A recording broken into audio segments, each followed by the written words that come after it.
The day my brother died, I stood on the docks watching his fancy yacht sail away with his widow on board. She waved, not in goodbye, but in triumph. The same dock where 40 years earlier we'd started red hook fishing with a single weathered trawler. The same dock where 3 years ago he'd handed me this rusty fishing hook and told me I was retired. $5 million, 7 vessels, contracts with restaurants up and down the eastern seaboard, all gone, just like that. The fleet my calloused hands had built alongside his, the business our father had dreamed of, wiped away with a signature I never saw coming. "You can keep your dignity, Walt," he'd said, "or you can keep fighting me and lose everything, including your reputation."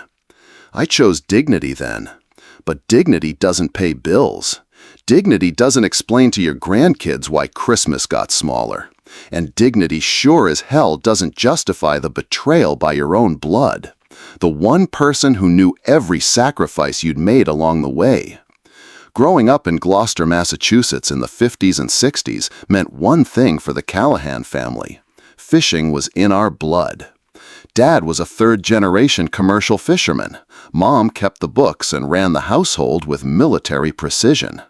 My brother Tommy was 4 years younger, always the charmer, the talker, while I was the quiet one who could tie perfect knots before I could write my name. Dad wasn't an educated man, but he understood the sea like it spoke to him personally. "The Atlantic gives and takes as she pleases, boys," he'd say. "Respect her or she'll swallow you whole." He'd come home smelling of brine and diesel, his hands raw from hauling lines, dreaming of owning more than just his single boat, the Mary Elizabeth, named after Mom. Tommy was Dad's favorite, though nobody ever said it out loud. When I was 14 and Tommy 10, Dad took us both out during a nor'easter to help secure the boats. I worked twice as hard, hauling lines, checking moorings. But at dinner that night, it was, "Tommy showed real courage out there today." I just got a nod. There was this 4th of July picnic when I was 17. The whole fishing community gathered at Stage Fort Park. I'd saved up to buy Dad a new fillet knife, handcrafted by old Joe Santini. Tommy gave him a cheap compass keychain from the tourist shop. But Dad beamed at that keychain like it was gold, carried it everywhere. My knife stayed in its sheath in the tackle box. When Dad died of a heart attack at 52, I was 24 and already working full-time on the Mary Elizabeth. Tommy was finishing business school in Boston, the first Callahan to go to college, paid for by all of us pinching pennies and Mom taking on extra bookkeeping jobs. At the funeral, Tommy stood up and promised, "I'll help Walt turn your dream into reality, Dad. We'll build a fleet that'll make the Callahan name mean something in Gloucester." I believed him. God help me, I believed him. We started small. I captained the Mary Elizabeth. Tommy handled the business side, contracts, accounts, expansion plans. He had a way with banks that I never did, could talk them into loans when I'd have been shown the door. Within 10 years, we had 3 boats. By our 50s, we had 7 vessels. Red Hook Fishing supplies half the restaurants in Boston with fresh catch, and was shipping as far south as Baltimore. Tommy moved into a house in Eastern Point, where the old money lives. I stayed in our parents' place near the harbor. "It's about appearances," he'd explain. "Bankers need to see success." I didn't argue.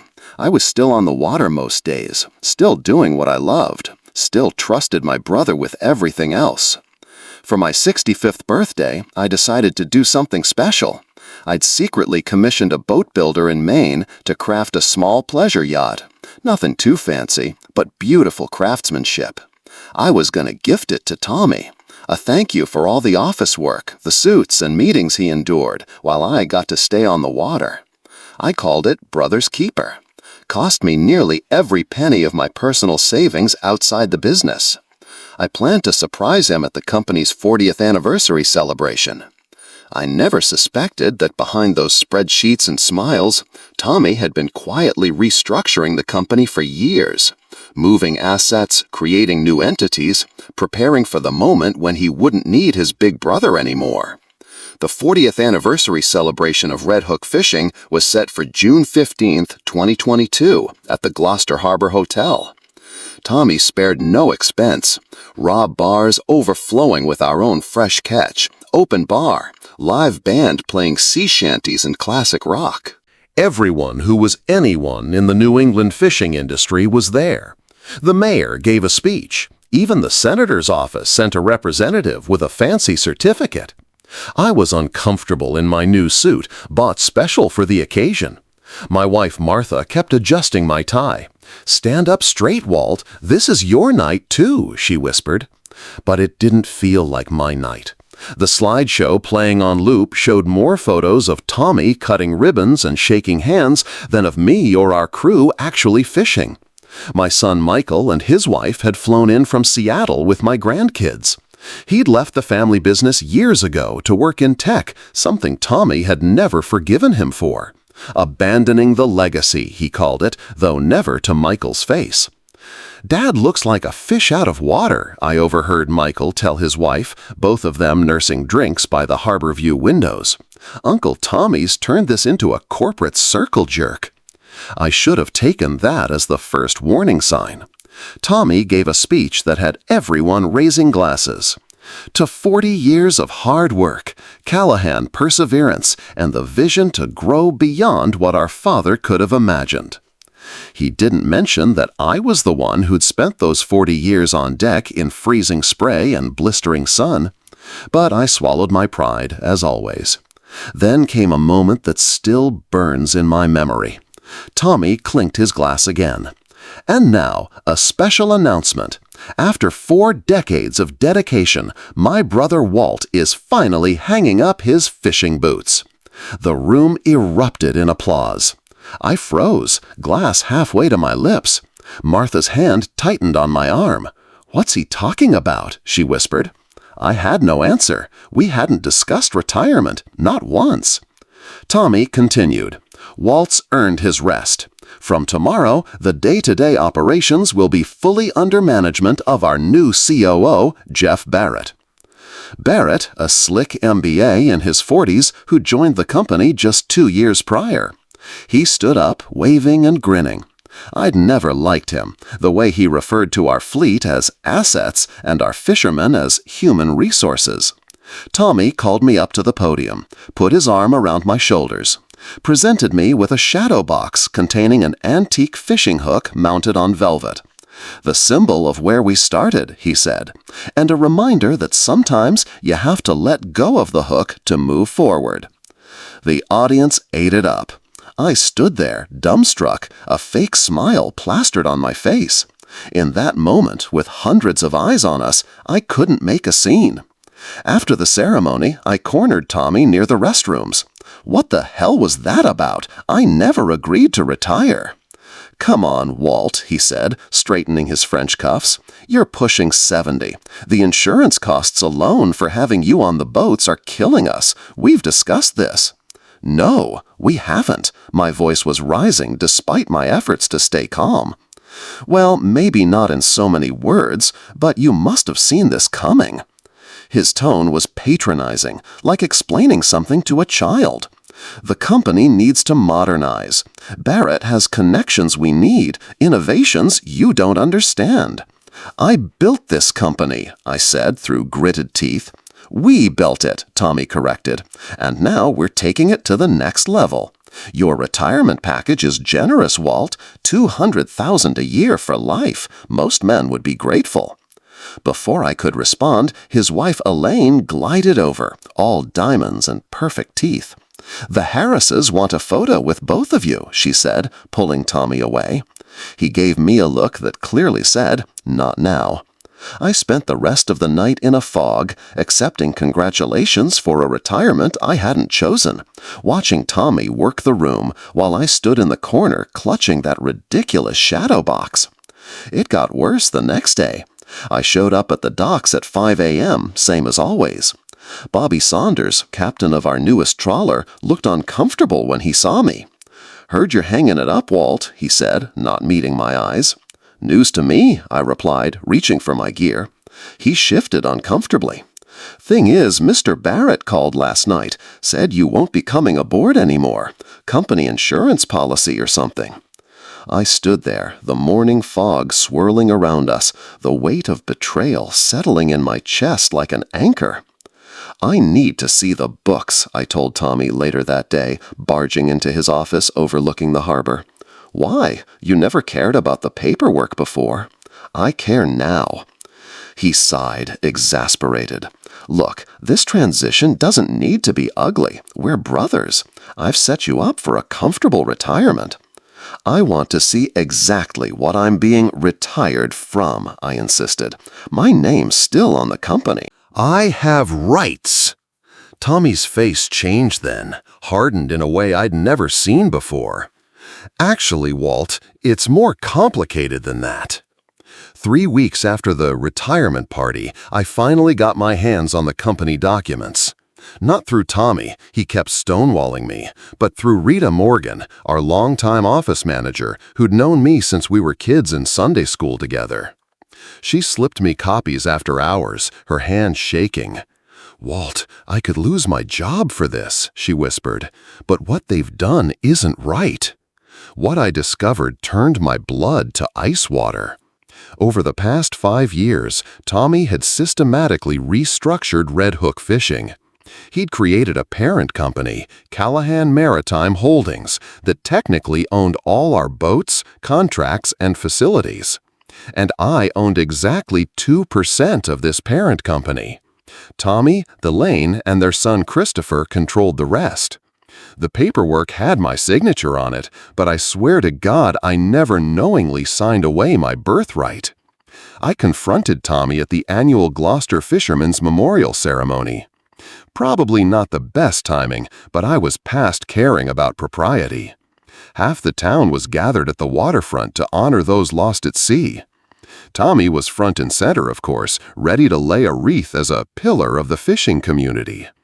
I pushed through the crowd until I was standing right in front of him. Martha tried to hold me back, hissing, "Not here, Walt," but I shook her off. "You stole from me," I said, loud enough for the people nearby to hear. 40 years of sweat and blood, and you just took it all." Tommy's face flushed red, but his voice remained controlled. "You're making a scene at a memorial service. This is disgraceful." "You want to talk about disgrace?" My voice was rising now. "How about tricking your own brother out of his share of the family business? How about all those documents you had me sign? What did you tell me they were? Equipment upgrades? Tax restructuring?" People were definitely staring now. The mayor looked uncomfortable. Someone from the local paper was edging closer. "You're confused, Walt," Tommy said through clenched teeth. "And frankly, this behavior proves my point about your retirement. You're not well." That's when I lost it. I pulled out the copies of the documents Rita had given me and held them up. "I'm not confused about this. You've been planning this for years, moving everything into a holding company I barely own. Was that your plan all along? String me along until you didn't need my fishing expertise anymore, then toss me aside?" Tommy grabbed my arm, trying to lead me away from the crowd. "You're embarrassing yourself. We can discuss this privately." I yanked free. "I trusted you with the business side because you were my brother, because I thought we were partners." "Partners?" Tommy laughed, a harsh sound that cut through the murmurs of the crowd. "Walt, let's be honest. You're a fisherman. A good one, sure, but I'm the one who built this into a real business. I'm the one with the vision, the connections. Without me, you'd still be running one ratty trawler hand to mouth like Dad." The cruelty of it stunned me. 40 years of brotherhood reduced to this? "I was going to give you a yacht," I said, my voice suddenly quiet. "For your birthday, called it Brother's Keeper, spent my savings on it." Something flickered in Tommy's eyes. Surprise? Maybe a flash of shame, but it hardened quickly. "Well, now you can keep it," he said. "Consider it part of your retirement package." I don't remember consciously deciding to do it. My fist just connected with his jaw, sending him sprawling back into the memorial wreaths. Women gasped. Men moved to restrain me, but I didn't throw another punch. I just stood there, rubbing my knuckles, watching my brother pick himself up. "You want the company so bad? Take it," I said. "But everyone here knows what you did. Everyone in Gloucester will know the Callahan name stands for betrayal now." I turned and walked away, past the shocked faces, past Martha crying, past the memorial to all those fishermen who died honestly, doing what they loved. I walked all the way to the end of the pier and stood there, watching the boats, my boats, bobbing in the harbor. Behind me, I could hear Tommy trying to salvage the situation, telling people I was unwell, that grief over retirement had affected my mind. But I also heard murmurs, questions. The damage was done. In a small fishing community like Gloucester, reputation is everything. And Tommy's would never be the same.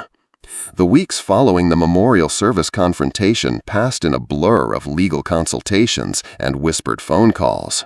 Rita was fired immediately, of course, but she didn't regret helping me. "Some things matter more than a paycheck," she told me over coffee at her kitchen table, "like being able to face yourself in the mirror." I consulted 3 different lawyers. All said variations of the same thing. I had a case, but it would be expensive, drawn out, and messy. The documents did bear my signature. Tommy had been methodical. I'd have to prove fraud or coercion, and after so many years, that wouldn't be easy. "You could potentially win a larger settlement," said Attorney Levinson, a sharp-eyed woman with a reputation for corporate cases. "But ask yourself if years of litigation against your brother is how you want to spend your late 60s. Meanwhile, the community had taken sides. Older fishermen, the ones who remembered Dad, who'd worked alongside me on the boats, they were firmly in my corner. The newer business crowd, the restaurant owners and distributors who dealt more with Tommy, they kept their distance from the controversy. Michael flew back from Seattle, stayed at our house for a week. "You should sue him into the ground," he said, his tech executive salary making legal fees seem trivial. But I could see the glint of vindication in his eyes, too. He'd always claimed Tommy was manipulative. Then came the surprise. Bobby Saunders and 3 other boat captains showed up at my door one evening. They'd quit Red Hook fishing. "It's not the same since you left, Walt," Bobby said. "New management's cutting corners on safety, pushing us to go out in conditions we shouldn't. They don't understand the sea like you do." They wanted to start their own operation, with me as the head.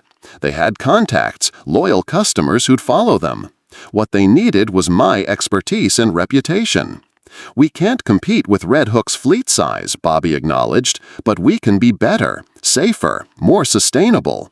It was tempting, a chance to get back on the water, to rebuild. But I was 68, with a bad back and arthritis in my hands. Did I really want to start over? The decision came from an unexpected quarter. 2 days later, Christopher, Tommy's son, appeared on my doorstep. We'd never been close. He'd grown up in his father's image, all business school and ambition. But he looked troubled, clutching a folder.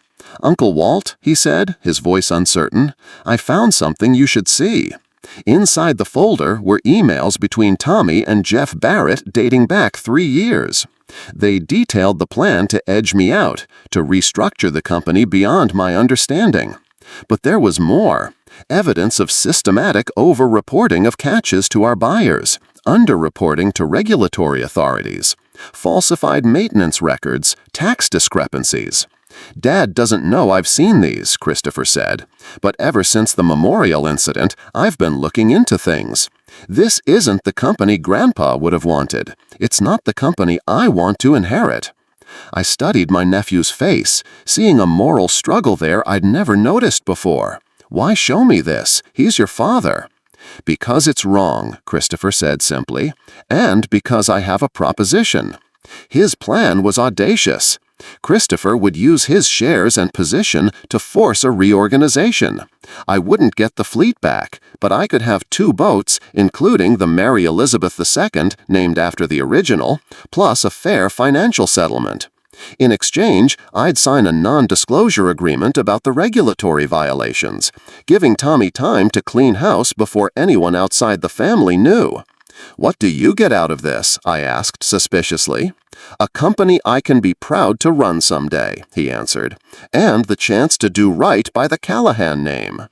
It took 3 tense meetings, me, Christopher, Tommy, and lawyers, to hammer out the details. Tommy barely looked at me, spoke only to the attorneys. But I caught him watching his son with something between confusion and grudging respect. The settlement gave me the 2 boats, plus $1.2 million. Far less than my fair share, but enough to launch the new venture with Bobby and the others. We called it Second Wind Fishing. Smaller than Red Hook, but with a reputation for quality and integrity that quickly earned us loyal customers. The yacht I'd commissioned for Tommy became mine after all. I renamed it Hook, Line, and Sinker, a reminder to never be so easily fooled again. Martha and I take the grandkids out on it during summers. It's become a symbol not of what I lost, but of what I've rebuilt. The most unexpected outcome came 6 months after the settlement. Rita, now working as our office manager at Second Wind, buzzed me on the intercom. "There's someone here to see you." It was Elaine, Tommy's wife. She looked smaller somehow, less polished than I remembered. "Tommy had a stroke," she said without preamble. "Not severe, but it scared him. He's asking for you." I found my brother in his study at home, the view of the harbor spread out before him. He'd lost weight, and his right hand trembled slightly as he gestured for me to sit. "I won't apologize," he said, his voice thinner but still stubborn. "I built that company into what it is." "We built it," I corrected, using his own words from years ago. A ghost of a smile. "Maybe." We didn't have a tearful reconciliation. Some bridges, once burned, stay ash. But we found a fragile peace. He asks about the grandkids now. I ask about his recovery.